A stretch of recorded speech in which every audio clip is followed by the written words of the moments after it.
This is the Fantasy Football Unlimited podcast with your host, Kevin Murray. Welcome to the Fantasy Football Unlimited podcast. On this episode, we have a very special guest who is one of the most creative and funniest content creators in the fantasy sports industry, or maybe even on the planet. You may know him from his time with BallBlast Football or from his Drinking and Talking Fantasy Football podcast. You may have heard him as a regular guest on the Harris Football podcast. And of course, you've had to have seen his spectacular videos on Matthew Berry's Fantasy Life. It is the one and only Jake Trowbridge. Welcome in, my friend. That's the most wonderful introduction I've ever gotten from anybody about anything. And I've been married. I don't even think my ceremony was that nice to me in my introduction, but I'm excited to be on. How are you doing? I'm doing well. No, hey, you deserve every word. I mean, again, you captivate people all over the X-verse, I guess, old used to be a Twitterverse, with so much entertainment. You bring so much positivity, and it's any positive words your direction is very much well deserved. So happy to have you here. It's a pleasure to have you here, buddy. Now it's Seahawks. Hey, I'm happy you're here. It is it's Seahawks throwback week in Seattle. So we're finally going to see our throwback uniforms. So I brought you on to talk about the Packers season. And maybe we could talk a little bit about whether Golden Tate actually caught that touchdown, or maybe we could talk about that NFC Championship game on I think it was like January 18th, 2015. I see how it is. So you bring me on, you say all these nice things up front so that you can sneak in through the back and then do that stab. I get it. There you go. No, seriously. And all on a serious note, you aren't just a funny man. You're a great fantasy football analyst, and you know your stuff. Where does your passion for football come from? Where did it all begin? I was a late bloomer with football. I was a very late bloomer. Didn't grow up in a very sports-centric household. Played baseball until like third grade. That was my big sports learning as a child. And then we're a big like martial arts family. So we didn't watch football ever unless it was the Super Bowl. And then you'd only half be watching anyways. So it wasn't until I moved from Iowa, where there is no real sports team. I think that's the other thing. It's like they don't have one. So it's just some Bears fans, some Packers fans, some Lions fans, etc. But I move up to Madison, Wisconsin. Well, now everybody's obviously a Packer fan. And it only took a couple of years at that point, just enough of friends. You'd go over to a friend's house and they'd have the game on, or they'd invite you over for the game. And you do it reluctantly at first. And then you start really getting into it. And it did happen to coincide with when Aaron Rodgers took over. And after the first couple of years, going to a Super Bowl and winning doesn't hurt, establish that fandom. So, yeah, definitely a late bloomer, though. I love it. So when did you finally discover fantasy sports? Fantasy sports was years after that. Probably 2013, 2014 was my first time delving into fantasy football.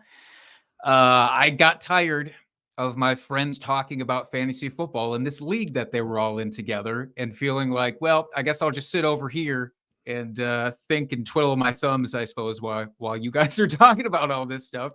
So there was an opening then in their league finally. After a couple of years, I hopped right in, got decimated immediately, but learned to love it, mostly because of the trash talking that came with it, I'll be honest. I mean, to me, again, like the foundation of fantasy is that league experience. So that's what gets you hooked, and obviously, it's done well for you. When did you first start creating content for fantasy? Creating content probably earlier than I should have, if I'm being honest. It was a couple of years of me dabbling around, and I graduated from UW-Madison with a journalism degree.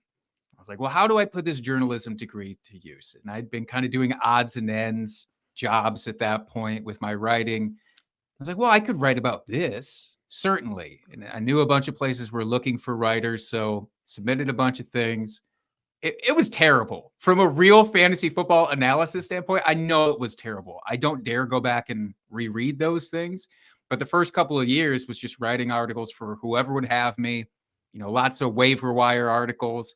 I feel like that's the barrier to entry most times. Is like, we'll hire you, but will you do this very repetitive thing every single week? Because that's the only way you're getting in the door.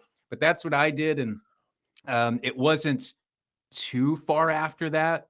I was like, I'm not. I feel like I'm a good writer, but I'm not a good fantasy football writer. So I'm going to pivot around, and that's when I kind of started messing around with video content too. How about the Drinking and Talking Fantasy Football podcast? Where did that originate from? What inspired that? That was 100% my co-host, Dustin Lunt. He's the guy, we lived next door to each other, like literally right next door to each other.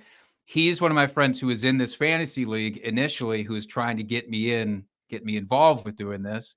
And just like he pushed me into actually doing fantasy football, he pushed me into trying out this podcast. Like, I feel like it would be fun to at least try this. This was, I think, a year before the pandemic kicked off. And I was like, sure, I'll try, but let's keep our expectations low, for what we'll be accomplishing here. But we did it kind of the fantasy footballers model initially of like, let's do it for a home league first so we can iron out some kinks. And if we suck at it, then nobody besides those other 10 people has to listen to us and give us crap for it.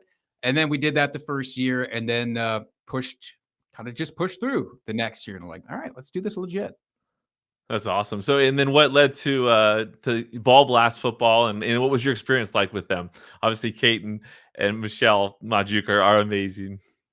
Incredible. It was incredible. They reached out to me after a while. We'd been kind of in each other's circles a little bit prior to that. And in fact, we had been in a dynasty league together, which is very helpful in those situations. You get a lot of banter back and forth. We'd invited them on to the Drinking and Talking Fantasy Football podcast a couple of times to talk about their beloved Steelers. So we kind of had that initial like virtual meeting. And then they reached out to me one day. It was like, we're looking to make this a 3-piece. We would like it if you joined us just to kind of give a different perspective. And so I did. And it was an absolutely amazing time. I literally can't say enough good things about my time working with BallBlast over there. And they're still crushing it. I still listen to the podcast all the time. Yeah, they're outstanding. Now, what about Harris Football? I mean, obviously collaborating with him is amazing. What's that been like for you?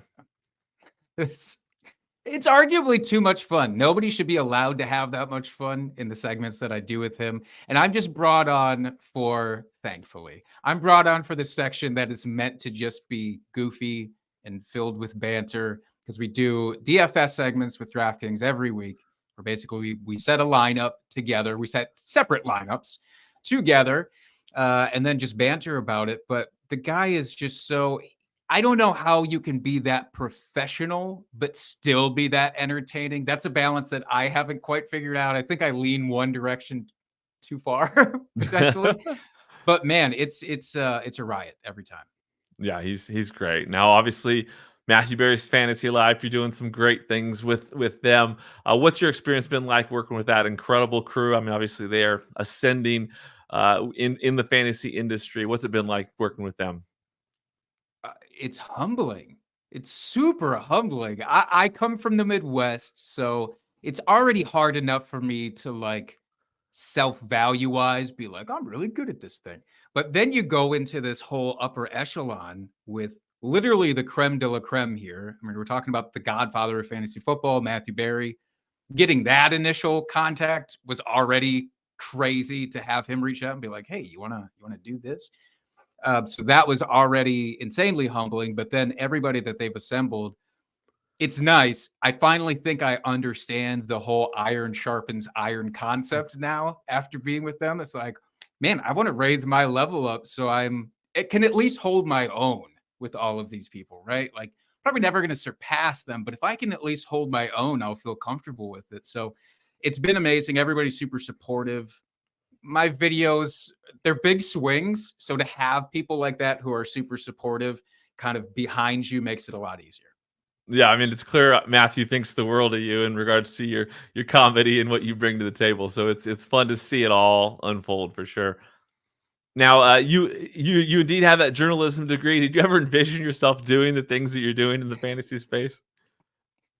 No, I don't know. And even when I first started dabbling with fantasy football content, It's like, really? This is what a journalism degree ultimately gets you? Journalism, very hard. It's a very hard thing. I kind of fell into that degree anyhow. When I was in college, I was a communications major for the longest time. And true story, the only reason I became a journalism person and shifted that way is because I missed the cutoff time for when you had to 100% commit to the communications degree. And I was like, well, I guess I'll do this then. I'll do journalism instead. That's awesome. That's awesome. Where does your comedy background come from? Have you always been the funniest guy in the room? Like, where does that all come from? Well, I don't think that that's the case. I was actually like a very reserved child growing up. I was the youngest of 7 kids. So I was just kind of the one in the background, more absorbing things. And in school, I guess I would let it out a little bit, maybe borderline class clown behavior, in grade school and whatnot. But I don't have any real comedy background. I've tried stand up, like open mics when I first moved to college or moved up to Madison to go to college. There's a great place around here, Comedy on State, that all the big name comedy people really like. Anyways, I did some open nights there or open mic nights there, but I don't know, man. I think the pandemic brought the weirdness out of me fully. Because I was just bored. I think that's what you do when you're bored is you're trying to entertain yourself. So you just go, what makes me laugh? And then I'll dip my toes in and see if it makes anybody else laugh. And if it does, then I'll just keep doing it. That's awesome. Now let's talk a little about the fantasy sports community. Obviously, we've experienced the expo together. What's that event particularly been like for you? Heading to the expo last few years, how's that experience been? It was kind of earth shattering, and I don't even think that that's hyperbole. The first year that I went, a couple years ago now, because it's been 3 in a row, and it was the first kind of, I guess, bigger one where it wasn't quite so isolated. And I just remember this feeling of dread initially, very excited when I sign up, and then it's getting closer and closer to actually happening. And I just remember this dread of oh God, it's high school, right? I'm going to go there. Nobody's going to want to talk to me. It's going to be super awkward. I'm going to be off in a corner the entire time. So I was super glad that my buddy and co-host Dustin came with. We drove down together, which made it a lot easier. It's if everything is as awkward as I think it will be, I've got Dustin here. We'll just be off in the corner chatting it up. Instead, it's the 100% opposite of that. It could not be more different, that experience. And I remember everybody just being so welcoming and so wanting to talk to everybody else and all that kind of high schooly, Twitter X click stuff that people perceive sometimes. Absolutely none of that in person. And it was just very cool. I remember meeting you the first time. It was just you felt like you already knew the people so well that you're old friends. So I can't say enough about that. Yeah, Bob Lung puts on an incredible event every August in Canton, Ohio. If you haven't gone, it's definitely a must do. You got to check that off your list, or go every year like we have. It's been a ton of fun. Obviously, how much has the support of the fantasy community and the friendships you've made over the years meant to you? Oh, it's everything. I wouldn't do this stuff. I really wouldn't do this stuff if I didn't have some sort of camaraderie, because in terms of the actual, producing content and whatever money-making, endeavors that you want, that's just not, to me, that's not worth it unless you can actually collaborate with people, have people that you feel comfortable sharing this stuff with in the first place. Because I don't know, I know some people do it. If you just put your content out there and you don't have that backing behind you, that's terrifying. That's really terrifying, because what are all these strangers going to say about this stuff that I'm doing? And again, especially a lot of the stuff that I do, it's hit and miss. It's big swing stuff. So when there is that downer of that wasn't very good, you've got some people that are you'll get them next time. And that's super invaluable. That's awesome. Let's dive into some rapid fire questions. I'll just throw out some questions. Let me know what first comes to mind. What do you love most about fantasy football? Fantasy football itself, outside of content creation, it's the wonderful trash talk. The not super mean trash talk. It's just that excuse of you and your buddies to give each other a little bit of guff in a safe space. Perfect. Perfect. What are your favorite interests and hobbies outside of football? I'm really getting into documentaries now. I'm becoming that guy. I think my wife kind of lured me into the fold. She's huge into like the murder, true crime documentaries. Mine skews a little bit outside of that. That's a little too intense for me, but I've just been like any possible topic now that I get remotely interested in. My first thing is like, go to Netflix. Do they have a documentary about this thing that I can just sit and absorb? So I'm goofy like that. I love playing guitar. I use that sometimes in the skits and stuff that I do. That's a big kind of like tinker around thing. Man, but otherwise I'm pretty lame. I'm a homebody for sure. I'm an indoor cat, as my wife likes to say. I love it. Occasionally I'll go to the dog park, play with the pups. That's my kind of big hobby. That's right. Now, Scotch. Oh yeah. Oh yes. All right. I am a big Scotch guy. I didn't know if we were allowed to call that a hobby. So yes, I'd put that pretty high up here. You're an enthusiast. Yeah. I mean, yeah. That's right. Yeah, it's good. It's good. Now, obviously, one of the best parts of the expo is the way we close things down with karaoke. You are indeed one of the headliners and must-see performers. What are your go-to karaoke songs? God, there's arguably too many, which means that I do this too often. There's a great karaoke place around here that we go to quite a bit. First of all, before I even say that, I have to say, if I'm a part of that, I'm the opening act. What you really want, you want to stick around for Herms, you want to stick around for Britt Flynn. Like those are the people that you really want to make sure that you don't miss. But if it's a duet, Love Shack is my go-to. If I can rope somebody else into doing that, 100%. I know it's typical, but I like Journey. I like to do Journey. I also like to get my emo side involved, My Chemical Romance, Fall Out Boy, that kind of stuff. Nice. Now, Eric Froton, definitely a headliner. He's sensational. Stepmom Lauren was phenomenal, right there with Britt Flynn. So yeah, lots to see at the expo. But telling you, your performances are fantastic. Even your performances when others are performing. I've caught that, right? You just get into it. You posted that video, man. I was so embarrassed for people listening. I was caught red-handed by your host here of being back against the wall at Jose's Landing, just vibing out to whatever song that Herms was singing, much more loudly than I thought, and I didn't realize until I saw that video. That's every one of us there, so nothing to be embarrassed about. You know what happens at Jose's. I guess it doesn't stay at Jose's when it goes on Twitter, right? I love it. I love it. Now, what do you love most about creating content? Oh man, the geekiness. Growing up, that was always something that was like an embarrassed thing. It was an embarrassment to be like a nerd about something, to really geek out about something and be passionate about it. And then like put that on display somewhere, it was like, it's so cringy, I guess, as the kids would say now. But this is that space where I'm allowed to be the biggest dork that I can allow myself to be, that I can muster up. And there's a lot of dork to muster most days and weeks. So just being able to be like unashamedly, this is something that I think is cool or funny or entertaining.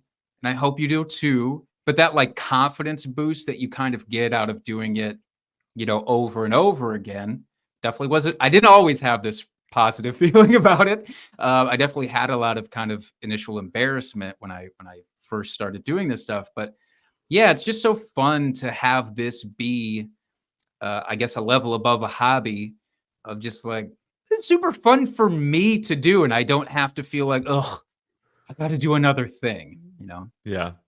Yeah, that creative expression. I mean, you definitely nail it. And the people want it. So keep bringing it for sure. Now, where do you find your inspiration for these skits and videos that you do? A lot of other people, frankly. Like I'll scroll through TikTok and just see some of the funniest people. I know people have their aversions to social media, which I completely understand. And the one thing that's really done though is it's made sure that the most creative people around have an outlet to put their stuff out there, regardless of how much money you have to do. You don't have to make a show, right? You can just put it out on social media. And like, as I scroll through and see some of the things that people do, like it just keeps pushing me. Then I was like, all right, well, I gotta come up with something better than what I've done before. Cause holy crap, look at this. But even people within our own space are just constantly giving me ideas. Again, I'll go back to Herms. Like he's great at a very creative dude. But otherwise, it's just I imbibe probably too much television and movies and music. I was a kid. Again, I'm an indoor cat, so I'm constantly absorbing this stuff into my bloodstream and just trying to pivot it and tilt it in a way that's favorable and fun for fantasy. I love it. Now your celebrity impressions are amazing. I'll list off the impressions that you'd love to do the most. Oh wow. Oh wow. Well, it's always evolving because like I'll have my repertoire of ones that I feel most comfortable with, but my favorites are always going to be whatever one I've just learned how to kind of do. So like Ryan Reynolds, I just kind of learned how to do, and that's a really fun one. I still do love doing McConaughey though, just because you can say anything you want. It doesn't even have to make sense if you say it in McConaughey's voice, and so that's always really fun to do. I love Adam Sandler. Bill Burr is a fun one to do. Gilbert Gottfried's really fun, but really hard to do for more than like 30 seconds before you just crush your voice. Morgan Freeman, I mean, you do a fantastic Morgan Freeman. How long have you been doing impressions? Like, when did you realize you could do it? Because I mean, personally, I don't think I could even entertain any impression. I bet you could, because this isn't something that I did growing up or anything like that. It was the pandemic. I think that's just the thing. And the only impression I ever tried to do before I started putting them out there was Christopher Walken. Christopher Walken, like such a fun, dopey voice. And I think everybody can do a version of that where you at least know, like, oh yeah, that's Christopher Walken. And that's the first one I think that I did that I put out there. And then it got a positive reaction. I was like, oh, that's cool. I wonder if I can do anybody else, like somewhat reasonably. I think the next one I did was maybe Denzel, or maybe it was McConaughey. I don't know. It was in that wheelhouse. And then like Owen Wilson, because that's also kind of an easier one. But yeah, it's not something that I like practiced really beforehand, but now I've gotten super into it. I love it. No, is there any impressions that you're working on right now that you haven't introduced that you can provide like an exclusive hint on where you're going on this show? You don't have to perform it, but like you got any that you're working on right now? Let me pull up my most recent list here of ones that I'm trying, and I'll tell you what, I will do one that I haven't even officially tried it yet. So if it's terrible, just know that I warned you that it's terrible. But let me get my list pulled up here. I mean, if it's that bad, I'll just edit it out. You know what? Don't even do it. Leave it in no matter how bad it is. All right. This is the exclusive. Yeah, I want this to be known. Okay, so my new one here that I'm hoping that I can do is Jesse Pinkman from Breaking Bad, because I have an idea for a Breaking Bad fantasy football skit. Okay. Now I won't say his catchphrase because I want to make sure that this is PG enough. Okay. So this is Jesse Pinkman from Breaking Bad talking about fantasy football. Are you even gonna like try to respond to the trade, yo? That's all I got. I don't know. It's amazing. That is spot on. I close my eyes. I see him doing it. That is good. Right. Okay, I'll work on it more, and then I'll go forward with that skit idea then. I love it. Green light for sure. Now, what's your favorite music video skit that you've done thus far? My favorite is still the first one because it's just the one that like got me out swinging, and I didn't know what the hell I was doing, but there was something really fun about that. It was a Beastie Boys parody of a song called Shake Your Rump. And I had no idea what I was doing. It took a long time to make because I didn't know what I was doing, but it was so fun. Do you have a favorite like fantasy focused skit that you've done, like where you're, again, where like you're talking to yourself, or I mean, I'll say for me like that, the video game one, amazing. But do you have a favorite one that you've done of those? where you're just kind of making fun of fantasy or getting a fantasy theme in there? I'll break it into two chunks. One is like the technical aspect, because I'm still working on this stuff. Again, I don't know what I'm doing most of the time with editing and all this, but I try. And the video game one definitely tested me a lot on the initial version of that. But from just like doing it and recording it, probably the Schitt's Creek parody that I did with the different characters talking back and forth.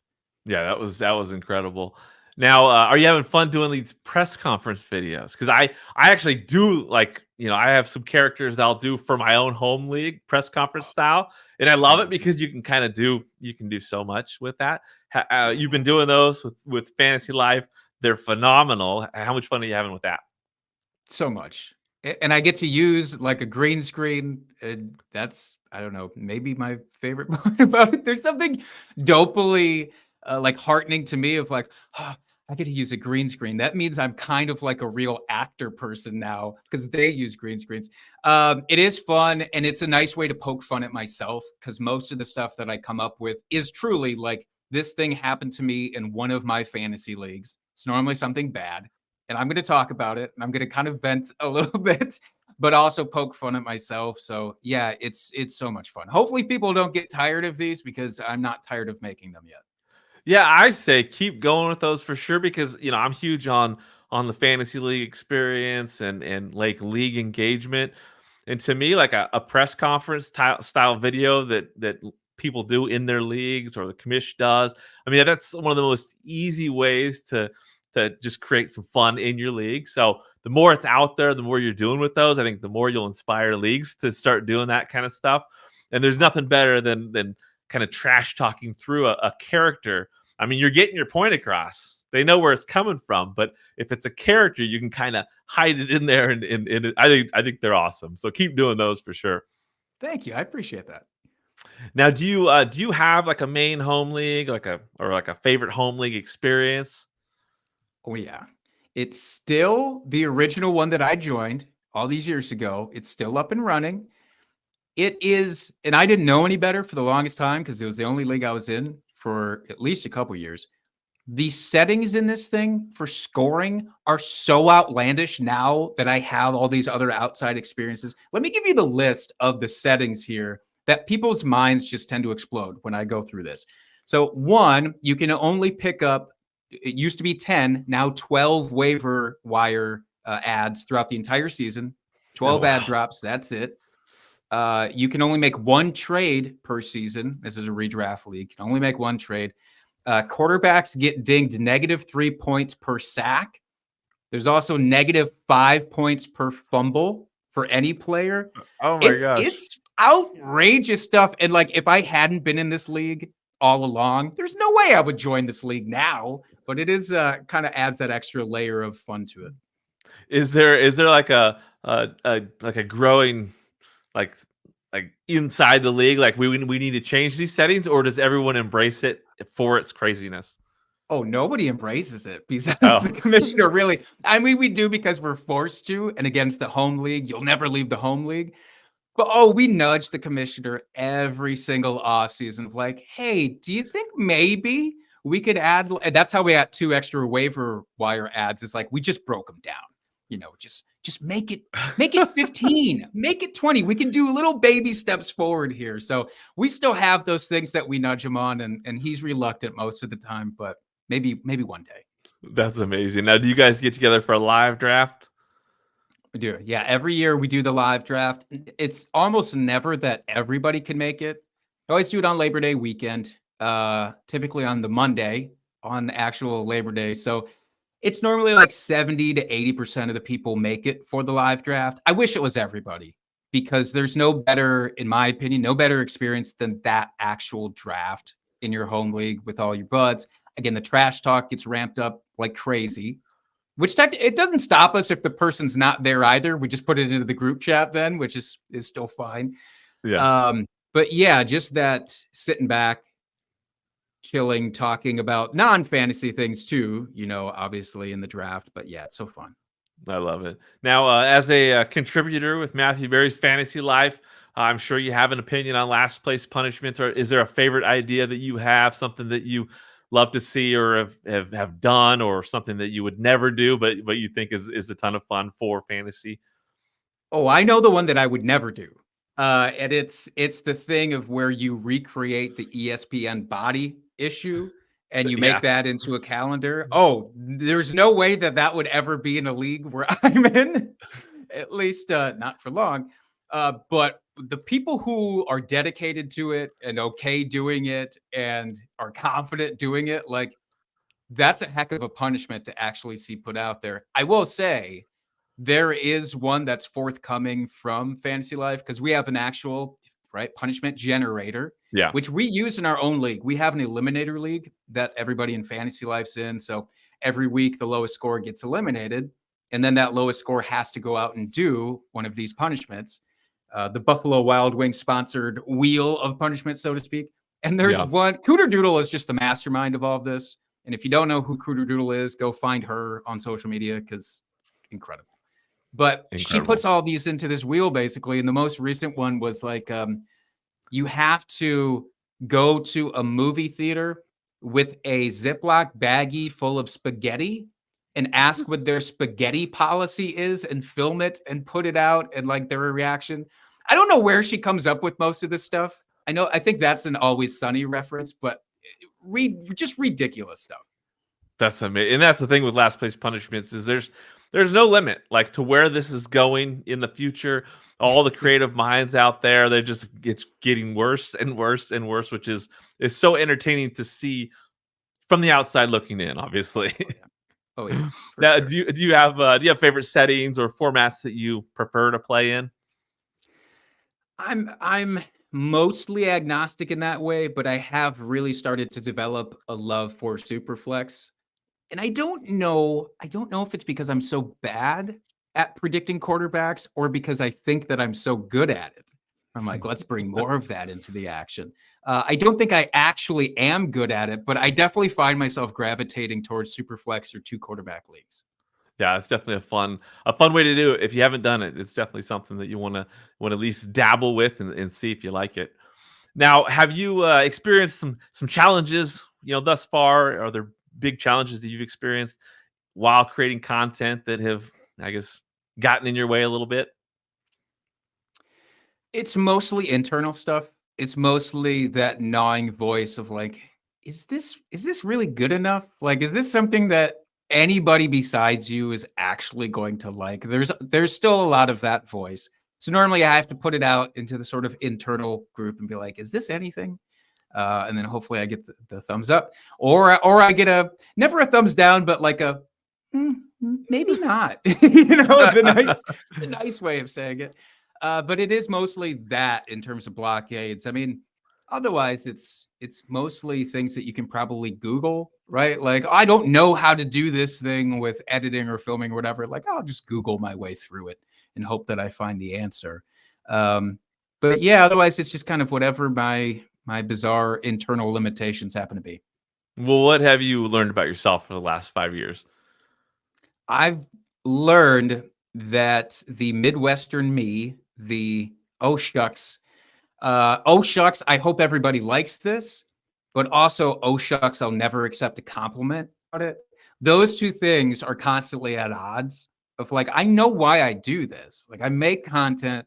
I mean, one, because it's definitely fun and it's just entertaining and enjoyable way to go about your day. But 2, because I do want people to be like, oh, that's great. I love that.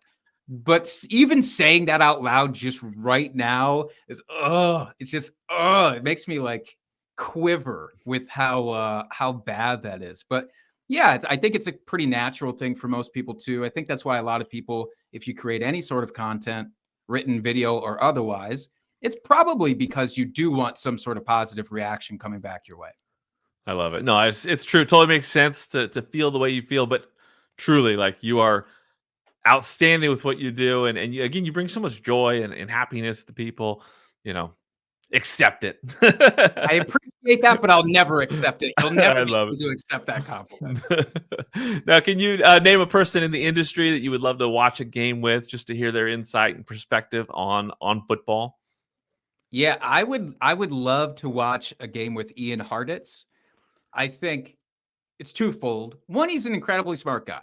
He is maybe arguably one of the smartest people in the industry, but he also covers it up in a way of like he softens the edges by kind of, again, making fun out of himself or the situation or whatever. It's never too serious. So I just want to see how often I can get him to say sheesh in real time watching a game, quite frankly. Well, it's a great day to be great. That would be a great day to watch a game with him. He's funny. Right. He is fun. So I can see that being a fun one for sure. Now, can you name a few people that have had just a massive impact on you during your journey within this space? Obviously, we've mentioned a lot of people, but just a couple people that have really impacted you. Yeah, too many certainly to go through an exhaustive list, but at the top it's Matthew Berry. I mean, even before I joined in with him, before I even got into fantasy football, I knew who Matthew Berry was. I mean, if you ever watched The League, for example, that show that was on, like you even knew who Matthew Berry was without being involved in fantasy football. And then to have that come full circle and be involved in his company is just outrageous and the nicest guy, truly. And also just like super supportive again. And in terms of that kind of push in the industry, I would say Dustin Lunt, my co-host of Drinking Dog and Fantasy Football, again, the guy who like not forced me, but gave me many nudges to be involved in this stuff from the beginning, for sure. Again, the Majukes, 1000%, Kate and Michelle. Yeah, I don't know. It's an exhaustive list if I went through them all, but they all probably sit in the, what do you call that with the four faces on the monument? Mount Rushmore. There you go. God, I should know that. But yes, the Mount Rushmore of my my past with fantasy football is definitely them. It's a great list. It's a great list. Now, what advice do you have for aspiring fantasy sports analysts, people who want to get more involved in the industry? Do whatever you want to do as often as you can. And maybe it's up to the individual person. Maybe don't put all of it out immediately. Like maybe take some practice reps at whatever it is you want to do. So again, if it's writing, if it's video stuff, a podcast, whatever, maybe take some practice reps first, unless you're a very confident person. If you're a very confident person that, you know, you can put yourself out there, kind of, you know, push back or negative comments be damned, then I say go headlong into it and enjoy. Still do it as often as you possibly can, though, because those reps are just crazy valuable. And if you only do, you know, one article per month, you're not going to be nearly as efficient. You're not going to be nearly as probably as entertaining or as insightful as if you did this, you know, daily or weekly or whatever. But yeah, I would just say be you and be it as often as you possibly can. Outstanding advice. Now, when it comes to the actual game of football, obviously 2023 has been pretty wild thus far. What have your impressions been of the 2023 season so far, and obviously heading into week 8 of the season? I don't know anything about fantasy football. That's what I have learned from 2023. And then when I think I don't know anything about fantasy football, because the first few weeks have been so terrible about this player that I was super in on or super out on. Now the pendulum switches like that. As soon as they get me to admit that I was wrong about this thing, now it turns back around, and now I may be kind of right about that thing. And it's such an up and down roller coaster with this stuff. And every year I say I'm not going to fall into that trap. Say like, oh, I'll be more patient this year. 2023 is the year of patience. It's not. It never is. Well, who have you been your biggest disappointment so far? For me, it's Darren Waller. Hands down, Darren Waller. I was telling everybody anywhere that would have me, wait and draft Darren Waller, you know, in the middle rounds. If you don't get him, just punt the position. Don't even mess with Travis Kelce and Mark Andrews. You don't need those chumps. Go ahead and take the value on Darren Waller. Not looking good.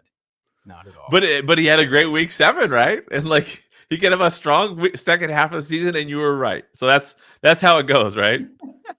That's right. For anybody who hasn't dropped him, at least by this point, if you've held on, maybe we can get through this together. Hang on until the end. Now, can you name a couple quarterbacks that you're excited to see finish the season? People that you think there are players that you think will finish strong? One is still a little bit of a hope. He falls in the hope category, but I really think he can do it. Geno Smith. I really do think Geno Smith can have a very strong second half to this season. It's been getting incrementally better. His offensive line really hasn't, but that's okay. Maybe he can circumvent that like last season. But yeah, I'm very excited about potentially him. And then it's Joe Burrow. I just want to see Joe Burrow just keep going up and up and up after that injury. Yeah, two guys, slower starts, but hopefully they finish strong. How about a couple of running backs? Running backs for me, I would like to see Josh Jacobs have, I guess you have to call it a bounce back after this past week. I'm not freaking out about Josh Jacobs. One thing I've learned though this week is everybody else is freaking out about Josh Jacobs. So I want the one time I have patience, I want that to actually pay off in his favor. And then I do really want Aaron Jones, even outside of my Packers fandom, to just get right from that injury, because I think when he's fully healthy, he's still, a top 10 guy for the rest of the way. Yeah, the offense is just so different when he's in there and being his electric self. So I'm sure as a Packers fan, you would like to see that. Oh, yeah. Yes, please. How about a couple wide receivers that you're expecting to have a strong finish? Wide receivers, I absolutely am expecting better days ahead for Devontae Adams. Again, this is like people are ready to pull the ripcord, and I get it. I'm getting closer to that with every week that he kind of disappears, but it just feels like it has to come back around for Devontae Adams. So fingers crossed that he doesn't make me look the fool there. And I also just want to see Christian Kirk continue to kind of be that underrated guy. I don't think anybody's still excited to be starting Christian Kirk. And I feel like they should be. I think like they still go back and forth of, is it going to be a Calvin Ridley week or is it going to be a Christian Kirk week? 80% of the time, I think it's going to be a Christian Kirk week, but I don't know that people are ready to accept that yet. I mean, hopefully they can get their offense going like we all expected it to be, so that it's a week for both of them, right? Oh, that would be great. How about a couple of tight ends that you'd like to see have a strong finish, or you expect to see have a strong finish? Yeah, I'd ideally like to pass on this question because tight ends have burned me so much, so fiercely, and so consistently. But if I did have to pick out just a couple of tight ends that I'm interested in, I want to see Trey McBride. Now that very recent news of Zach Ertz going on IR in the last couple of weeks, Trey McBride was already starting to make that ascension anyhow. So I really hope that he becomes a focal point with the offense. Fingers crossed if Kyler Murray comes back, maybe in the next couple of weeks, that could even facilitate that a little bit more or accelerate that. But I'm also going to throw Darren Waller out there. Please, Darren Waller, please build on this last week's performance and make me look so smart. I love it. It comes full circle. I love it. That's right. Great insight and perspective, my friend. Actionable advice, obviously, for those watching and listening out there. It's been great having you on the show, Jake. Seriously, it's been great. Is there anything you want to cover or say before we close things out here today? I just want to say thanks again for having me on. This might have been the most enjoyable thing that I've done all year, even though I was frantic getting in here. I know we talked before I got on. There was some day job frazzling that occurred, but this has been a delight. I can't wait to see you again already in Canton next year. Hopefully you go out for the expo. And I encourage anybody who's listening. Yeah, the expo is not for people just inside of the industry either. So if you're listening to this, but you don't make content or anything, go out there anyways, because it is incredibly fun for everybody. Yeah, highly recommended again. Bob Lung, Canton, Ohio, Hall of Fame. I mean, it just gets better and better every year, and obviously the attendees just get bigger and bigger. Well, not physically, but like there's just a larger audience. It's just greater energy every year, and you're gonna meet so many wonderful people. And again, all these Twitter people, X people have come to life, and we're all enjoying it. So we definitely welcome more and more people to get out there. Tell the audience where they can find you, Jake, and let us know what your content schedule is like these days. Yeah, I'm available. I'm out there on social media. You can find me on X, Twitter, whatever, at Jake Trowbridge. Most of the content's going to be found under Matthew Berry's Fantasy Life, though. Follow at MB Fantasy Life for that. Also coming out on YouTube, TikTok, all the places that videos tend to be. My schedule is, I'm trying to get as much out there as I possibly can, because during the season, that's when all the good things are happening and the good ideas are there for the taking. So my only limit is my day job and how much I can possibly get out there. But otherwise, at least every week, you should see something from me out there. I also do TikTok live streams for Fantasy Life as well every Monday and Wednesday at 7:30 Eastern time. So if you have questions about lineups and all that sort of thing, feel free to follow me there. Well, keep up the great work. Thank you so much again for joining me on this episode. I cannot wait to see what's next for you, my friend. I appreciate that. Thank you for listening to the Fantasy Football Unlimited podcast. Until next time, be sure to follow and subscribe to all of FFU's social media accounts for daily content.